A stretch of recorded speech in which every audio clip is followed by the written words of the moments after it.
इस लेक्चर में हम आइगन वैल्यू प्रॉब्लम सॉल्व करेंगे, उसको एक एग्जांपल की मदद से देखेंगे और उसमें जो आइगन वैल्यूज होंगी ऑपरेटर की, उसके साथ साथ हम नॉर्मलाइज्ड आइगन वेक्टर्स फाइंड करेंगे, यानी कि इस तरह के आइगन वेक्टर्स जो कि ऑलरेडी नॉर्मलाइज्ड हैं। तो हम इस तरह का प्रॉब्लम सॉल्व करेंगे जिसमें हम ऑलरेडी नॉर्मलाइज्ड आइगन वेक्टर्स को फाइंड आउट करेंगे और हम देखेंगे कि इसकी मदद से हम उसके अननोन कंपोनेंट्स जो आइगन वेक्टर्स के होते हैं वो हम किस तरीके से फाइंड कर सकते हैं।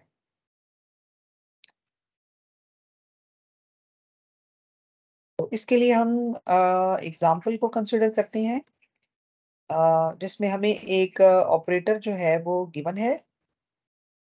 ऑपरेटर की जो मैट्रिक्स है वो है 7 0 0 0 1 माइनस अयोटा 0 अयोटा -1। इस आइगन ऑपरेटर की हमने आइगन वैल्यूज भी फाइंड करनी है और नॉर्मलाइज्ड आइगन वेक्टर्स भी, यानी कि ऑलरेडी ये नॉर्मलाइज्ड होंगे, ये हमने फाइंड करने हैं। तो सबसे पहले हम आइगन वैल्यू फाइंड करेंगे।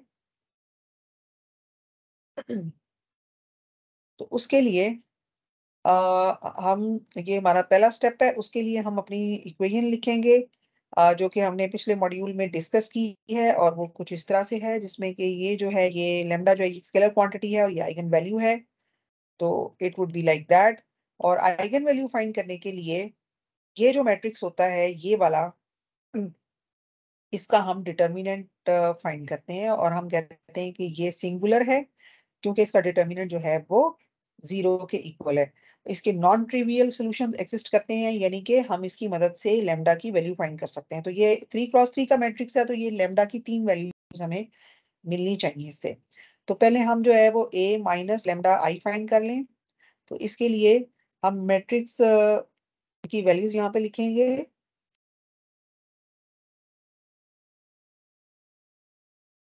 और ये आई जो है ये 3 क्रॉस 3 का आइडेंटिटी मैट्रिक्स होगा और अगर मैं डायरेक्टली इसको सॉल्व कर लूँ तो ये इस तरीके से होगा।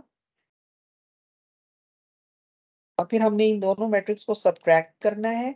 तो सब्ट्रैक्ट करने से हमें मिलेगा, एक नया मैट्रिक्स मिलेगा जो कि कुछ इस तरह का होगा।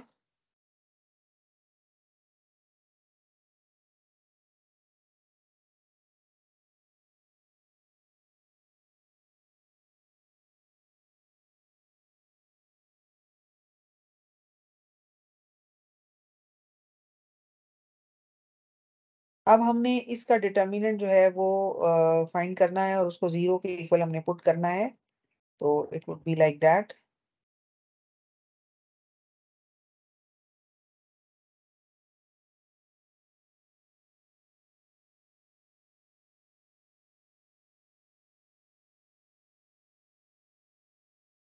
तो हम जब डिटर्मिनेंट फाइंड करेंगे तो ये हमारा पहला एलिमेंट है। इसके साथ हम जो है इस तरीके से इसको लिख लेंगे जैसे डिटर्मिनेंट हम फाइंड करते हैं। और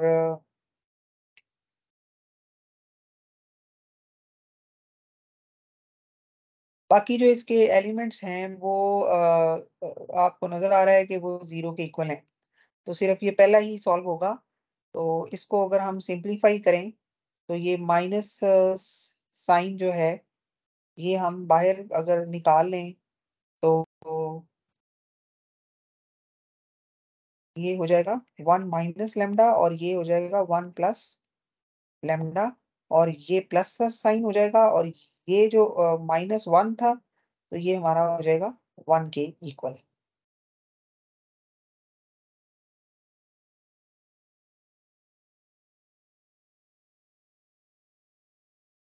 तो ये हो जाएगा, मजीद इसको सॉल्व अगर हम करें तो ये 1 - lambda square 1 - lambda square +1 equal to 0। अब ये जो माइनस है ये वापस हम अंदर ले जाते हैं तो उससे क्या हो जाएगा, ये कुछ इस तरह की बन जाएगी वैल्यू। और अब इन दोनों पॉलिनोमियल्स को सेपरेटली हम 0 के इक्वल पुट करेंगे, तो ये हमारी एक वैल्यू तो आ जाएगी 7 के इक्वल, और यहाँ पे जब हम करेंगे तो इसकी वजह से हमारी दो वैल्यूज आ जाएंगी जो कि ये होंगी। तो ये हमारी तीन आइगन वैल्यूज आ गई हैं, तीनों जो हैं वो डिफरेंट हैं। लेमडा 1 जो है वो 7 है, लेमडा 2 जो है वो +√2 है, और लेमडा 3 जो है -√2 है।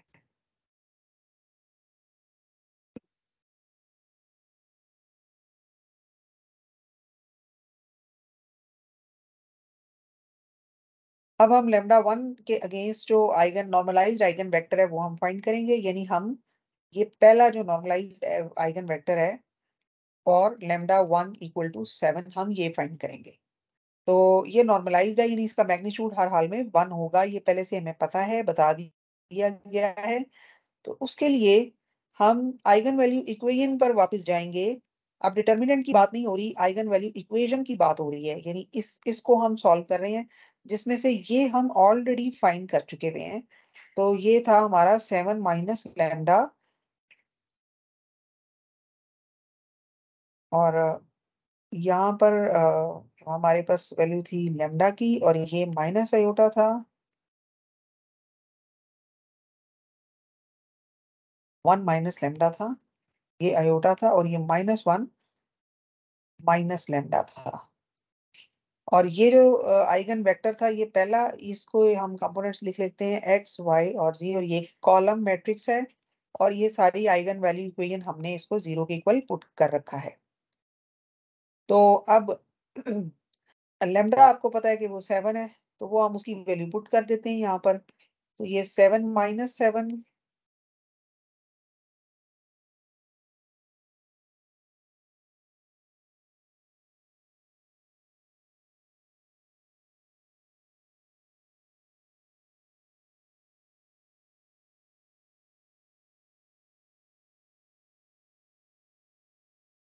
तो ये हो जाएगा 0 0 0 0 -6 माइनस अयोटा 0 अयोटा, सॉरी ये 7 है तो ये -8 आ जाएगा, और x y z = 0। अब हम मल्टीप्लिकेशन परफॉर्म करते हैं, तो उसमें ये पहला तो आ जाएगा 0, दूसरा आ जाएगा 0 -6y माइनस अयोटा z,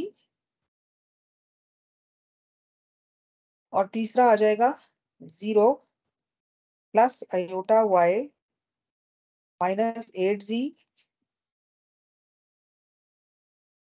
= 0। इसमें अगर हम देखें तो बज़ाहिर ऐसे लगता है कि जैसे हमारा कुछ इस तरह का है मैट्रिक्स,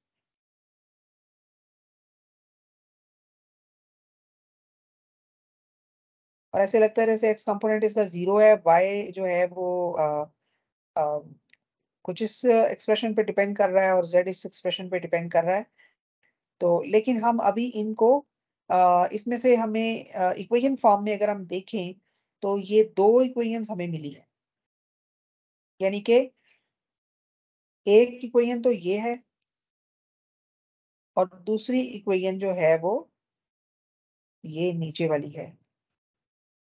और ये ऊपर वाली टर्म जो है ये इसको हम फिलहाल नहीं देख रहे, इसको हम बाद में डिसाइड करेंगे कि जब ये दोनों वैल्यूज हमारे पास आ जाएंगी तो फिर हम देखेंगे कि x क्या होना चाहिए, या x वाकई 0 है, या x को 1 होना चाहिए, या क्या होना चाहिए। ठीक है, तो ये अब दो सिस्टम ऑफ इक्वेशंस बन गई हैं, लीनियर इक्वेशंस, तो इनको हम सॉल्व कर सकते हैं बिल्कुल उसी तरह से जैसे हम साइमल्टेनियस इक्वेशन सॉल्व करते होते हैं। तो हम इस आयोटा के साथ ये ऊपर वाली जो वैल्यू है, ऊपर वाली इक्वेशन के तमाम कोएफिशिएंट्स को मल्टीप्लाई कर देंगे, तो ये इस तरीके से आ जाएगा। और फिर 6 के साथ हम नीचे वाली जो है उसको हम कर देंगे, तो ये जो भी है इस तरह से आ जाएगा। और उसके बाद हम इनको आपस में ऐड या सब्ट्रैक्ट कर देंगे। तो अगर हम इसको ऐड करें तो ये हमारे पास आ जाएगा ये वैल्यू कट जाएगी, यानी एडिंग ऑपरेशन परफॉर्म हमने किया है और उसमें हमारा आ जाएगा 49z इक्वल टू 0। इसका मतलब क्या हुआ कि z की वैल्यू 0 के बराबर है। तो z की वैल्यू 0 के बराबर है। और अगर मैं इन इक्वेशंस को देखूं, तो ये जो इक्वेशन है मेरी, ये वाली, इसमें मैं वैल्यू फाइंड कर सकती हूँ, या बल्कि ये जो थर्ड इक्वेशन है इसकी मदद से मैं वैल्यू फाइंड कर सकती हूँ y की। और y की जो वैल्यू होगी वो मेरे पास z के बराबर है। तो लेकिन z 0 है, चूंकि सिंस z इज 0 तो y भी 0 हो जाएगा। तो y की वैल्यू निकली 1/8 जी थर्ड इक्वेशन को सॉल्व करने से। और इसका मतलब क्या हुआ कि y भी 0 के बराबर हो गया। तो अब अगर आप गौर करें तो इस आइगन ऐसे लगता है कि जैसे इस आइगन वेक्टर की तमाम कंपोनेंट 0 हो गए हैं, जो कि कभी पॉसिबल नहीं हो सकता, क्योंकि ये आइगन वेक्टर के तमाम कंपोनेंट 0 नहीं हो सकते। जबकि हमें ये कंफर्म है कि y भी 0 है और x भी 0 है। अगर y 0 है, x भी 0 है और ये मैग्नीट्यूड इसका 1 है, हमें ऑलरेडी पता है कि ये आइगन वेक्टर का जो मैग्नीट्यूड है वो 1 है, तो इसका मतलब है कि x इज नॉट 0, x को 1 होना चाहिए। तो इस इंफॉर्मेशन से हमने ये डिटरमिन की है कि हमारा इसका जो एक कंपोनेंट है वो हर हाल में 1 है और वो यकीनन x है। क्योंकि y और z तो हम श्योर शॉर्ट फाइंड कर चुके हैं, लेकिन x के बारे में हमें कोई इंफॉर्मेशन नहीं थी, तो वो अब हमने यहाँ पर गेस कर ली है। क्योंकि हमारे पास ये इंफॉर्मेशन मौजूद है कि ये आइगन वेक्टर जो है इसका मैग्नीट्यूड 1 है, तो डेफिनेटली इसका कोई एक कंपोनेंट फिर 1 होगा और तभी इसका जो आंसर है वो इसके मैग्नीट्यूड का वो 1 आएगा। सो इट मीन्स कि इस आइगन वेक्टर जो है वो हमने अब फाइंड कर लिया है। और ये किस आइगन वैल्यू के लिए हमने फाइंड किया, इस आइगन वैल्यू के लिए जो कि 7 थी। इसी तरह से अब हम तो ये ऑलरेडी नॉर्मलाइज्ड है, इसको हमें नॉर्मलाइज करने की जरूरत नहीं है और ये नॉर्मलाइज्ड आइगन वेक्टर है। इसी तरह से अब हम फाइंड करेंगे दूसरी आइगन वैल्यू के लिए, और वो है λ2। इसी तरह से हम अपनी इक्वेशन लिख लेंगे, आइगन वैल्यू इक्वेशन लिख लेंगे, which was a minus lambda I into state vector Sai. और यहाँ पे हम सेकंड वैल्यू की वैल्यू फाइंड कर रहे हैं, ये आइगन वेक्टर है साई 2। तो यहाँ पर हम, अब ये हमने ऑलरेडी सॉल्व किया हुआ है, which was equal to 7 minus lambda 0 0 0 1 minus lambda minus iota 0 iota -1 minus iota. और ये जो आइगन वेक्टर है इसके कंपोनेंट्स होंगे एक्स वाई जेड, और ये सब कुछ 0 के इक्वल है। तो अब लेमडा जो है वो क्या है, वो है √2। तो यहाँ पे हमने वैल्यू पुट कर दी उसकी, यानी 7 माइनस √2 0 0।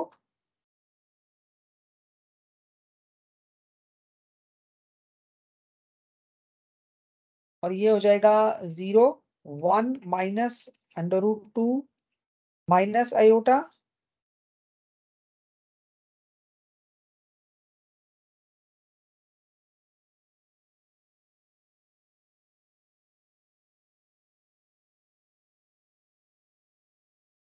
Minus iota. और यहाँ पे आ जाएगा 0 आयोटा -1 माइनस √2। और ये सब कुछ एक्स वाई जेड के साथ मल्टीप्लाई हो रहा है और ये सब कुछ 0 के इक्वल है।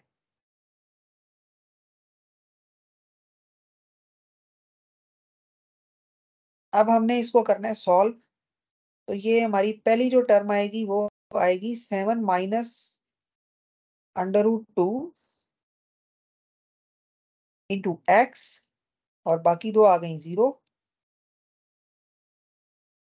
और इसमें आ जाएगा 0 plus 1 minus √2 y minus iota z. और जो लास्ट आई है, जो लास्ट वैल्यू है वो है 0। Plus iota y -1 minus √2 into Z.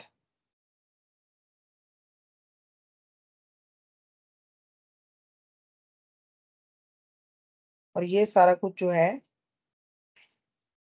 ये 0 के इक्वल है।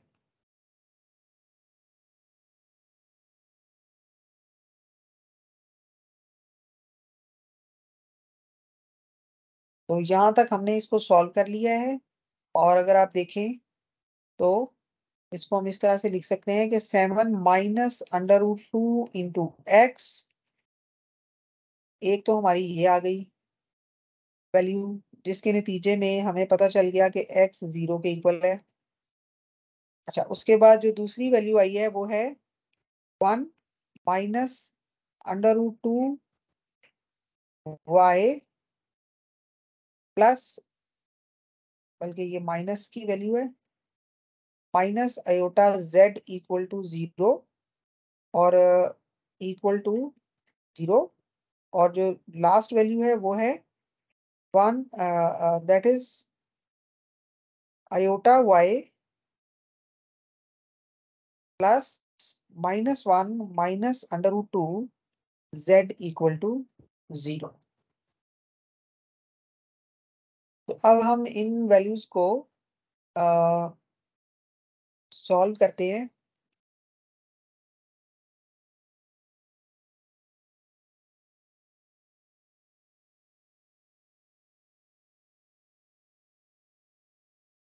न्यू व्हाइट बोर्ड पर।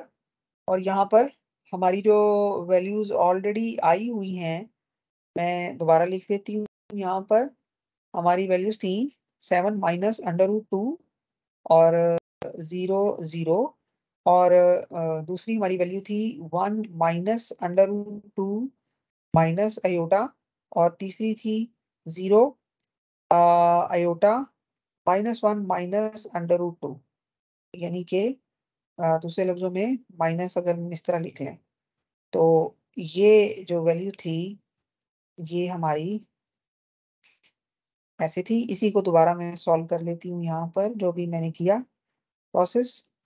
तो उसमें आ जाएगा 7 माइनस √2 एक्स पहली आ गई और दूसरी में आ गई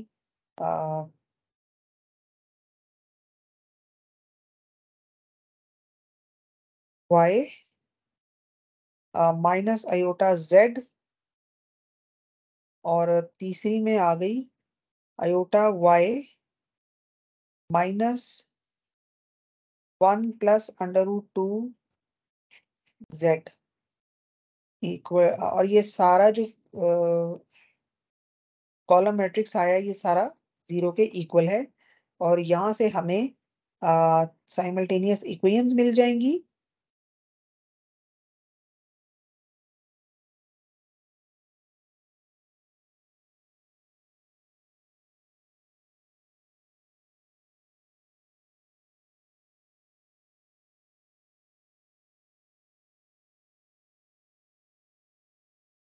उसमें अगर पहले ही देखें हम तो ये है 7 माइनस √2 एक्स इक्वल टू 0। ये पहली है ये वाली। तो इससे हमें ये पता चल जाता है कि एक्स है हमारा 0। दूसरी जो ये दो सेट आए हैं हमारे पास इक्वेशंस के, तो उसके अंदर 1 minus √2 y equal to iota z, एक तो ये आ गई है। और अगर हम यानी कि जो सेकंड सेट ऑफ इक्वेशन है उसको 0 के इक्वल पुट करें तो ये ऐसे आ जाएगी। और तीसरी जो है उसमें आ जाएगी, तीसरी जो है वो है उसमें हम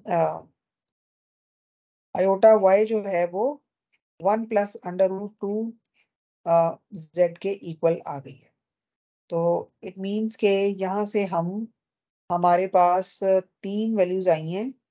यानी कि जो स्टेट वेक्टर या आइगन वेक्टर हमारा बन रहा है वो कुछ इस तरह से बन रहा है। यानी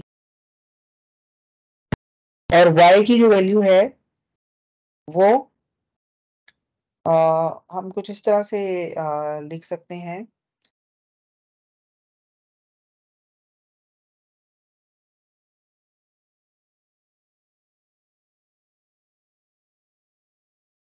आ, यहाँ से हम y की वैल्यू लिख सकते हैं। ये है माइनस, इसको अगर हम यहाँ पर सॉल्व कर लें तो ये आ जाएगा y is equal to 1/i, 1 + √2z। तो y की वैल्यू हम यहाँ पे, और इससे हम z की वैल्यू फाइंड कर सकते हैं, और z की वैल्यू क्या है? 1/i, 1 - √2 × y। तो अब y की वैल्यू z पर डिपेंड कर रही है और z की वैल्यू y पे डिपेंड कर रही है। तो इसका मतलब है कि इनमें से एक को हमें अज्यूम करना पड़ेगा और दूसरे के अंदर वो वैल्यू पुट करनी पड़ेगी, बल्कि एक की वैल्यू हमें किसी और मेथड से फाइंड करनी पड़ेगी। तो हम इसको इस तरीके से लिख सकते हैं दैट y y की वैल्यू, चले मैं आपको यहाँ पे लिख के दिखा देती हूँ। अदरवाइज हम जस्ट यहाँ पे इसका वेरिएबल भी शो कर सकते हैं, और इसकी वैल्यू होगी, y कंपोनेंट की जो वैल्यू है वो 1/i, 1 - √2 × y है। सॉरी, 1 + √2 × z है, और जो z की वैल्यू है वो है 1/i, 1 - √2 × y। तो ये कुछ इस तरह से स्टेट वेक्टर आया है, लेकिन हमें ये नहीं पता कि ये सेकंड और थर्ड कंपोनेंट एक्चुअली क्या है। तो उसके लिए हम कोई एक फाइंड कर लेते हैं, या तो y फाइंड कर लेते हैं या z फाइंड फाइंड हम कर लेते हैं। तो अगर सपोज मुझे ऑलरेडी पता है कि ये मुझे बता दिया गया था कि ये नॉर्मलाइज्ड आइगन वेक्टर है। अगर ये नॉर्मलाइज्ड आइगन वेक्टर है तो इसका जो क्रॉस डॉट प्रोडक्ट होगा इसके अपने साथ, वो 1 के इक्वल होगा यकीनन। तो इसका मतलब है कि ये ऑलरेडी नॉर्मलाइज्ड है। इसका मतलब है कि इसका जो ये इसका मैग्नीट्यूड 1 है। तो अब अगर मैं इसको यहाँ पर y की वैल्यू फाइंड करना चाहती हूँ, मैं डिसाइड करती हूँ कि मैं y की वैल्यू फाइंड करूंगी इस नॉर्मलाइजेशन कंडीशन को अप्लाई करते हुए। तो मेरे पास जो स्टेट वेक्टर है गेट फॉर्म में, वो था, उसमें एक वैल्यू तो 0 थी। तो y को मैं ऐसे ही लिख लेती हूँ, और उसकी जगह ये जो 1 है, इसको मैं खुद से माइनस से मल्टीप्लाई करके ऊपर आयोटा स्क्वायर, और फिर इसको माइनस आयोटा लिख सकती हूँ, 1 - √2y। तो ये मेरा कैट जो है वेक्टर है। और इसी तरह अगर मैं ब्रा वेक्टर लिखूं तो डेफिनेटली मैं इस तरह से लिखूंगी, इसको रो वेक्टर बना लूंगी, और ये जो y है ये अपने अगर कॉम्प्लेक्स कॉन्जुगेट में चला जाएगा, और ये i प्लस के साथ आ जाएगा, 1 - √y कॉन्जुगेट। और फिर मैंने इन दोनों को मल्टीप्लाई कर देना है, और मल्टीप्लाई करने के बाद मैंने इसको 1 के इक्वल कर देना है। तो ये हो जाएगा 0 y steric iota 1 - √2y steric, और यहाँ पर इसका मैंने कॉलम मैट्रिक्स लिख दिया, y -1 - √2y इक्वल टू 1।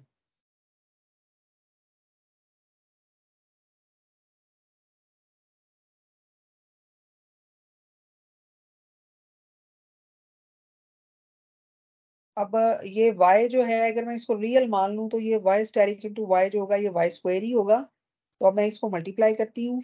तो मल्टीप्लाई करने से ये पहली वैल्यू आ जाएगी 0, प्लस दूसरी आ जाएगी y स्क्वायर, और जो तीसरी आ जाएगी वो होगी माइनस आयोटा स्क्वायर 1 -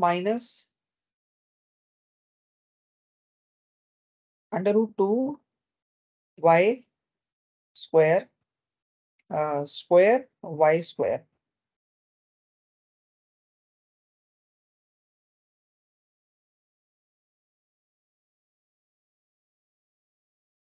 और ये वैल्यू 1 के इक्वल है। तो यहां से मैं y की वैल्यू फाइंड कर सकती हूँ, which is equal to y square, और ये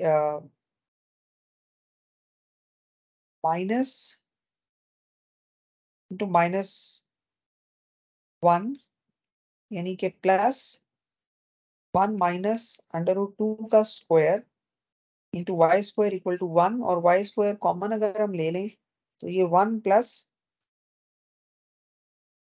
1 minus √2 whole square equal to 1 आ जाएगा। और यहाँ से y की दो वैल्यूज आ जाएंगी, यानी कि which would be equal to 1 plus minus 1 over 1 plus √2 whole square.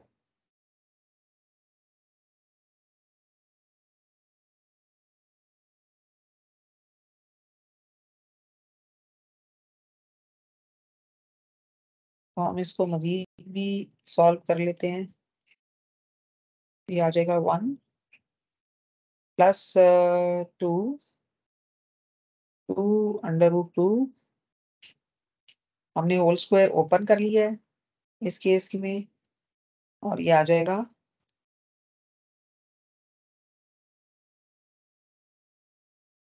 y be equal to plus minus 1 over 1 plus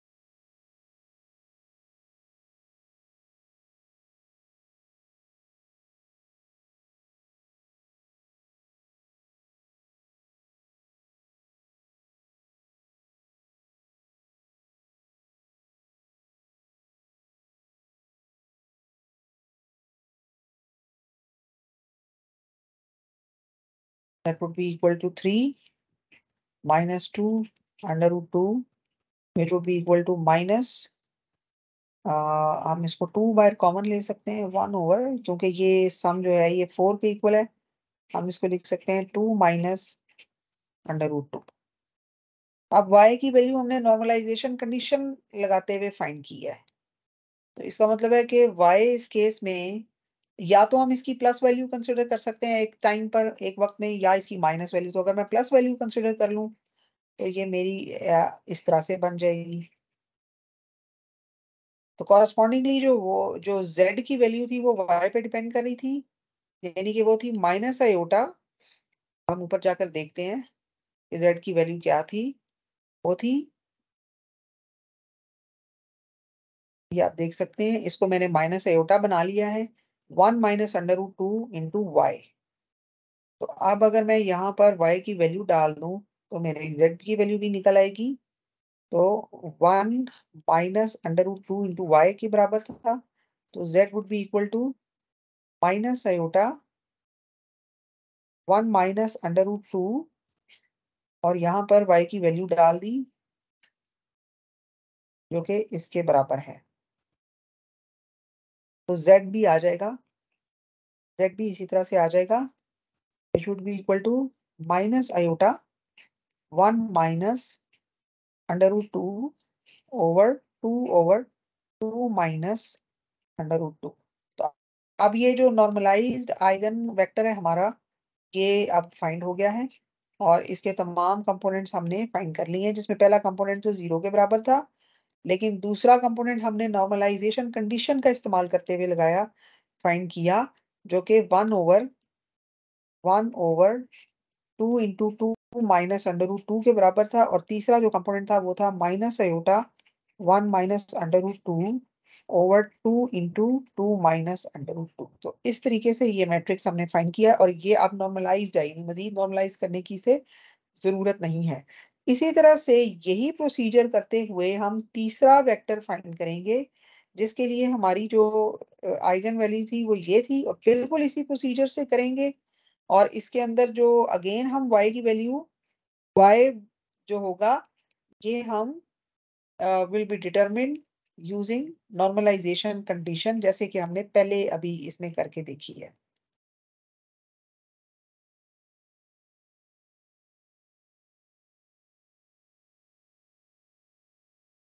बिल्कुल इसी तरह से हम तीसरा वेक्टर भी इसके अंदर फाइंड कर लेंगे।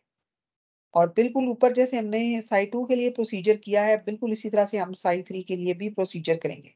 तो इस एग्जांपल में हमने देखा कि हम नॉर्मलाइज्ड आइगन वेक्टर्स ऑलरेडी जो हो उनको हम कैसे फाइंड कर सकते हैं और नॉर्मलाइजेशन कंडीशन को अननोन कंपोनेंट्स के लिए कैसे इस्तेमाल कर सकते हैं।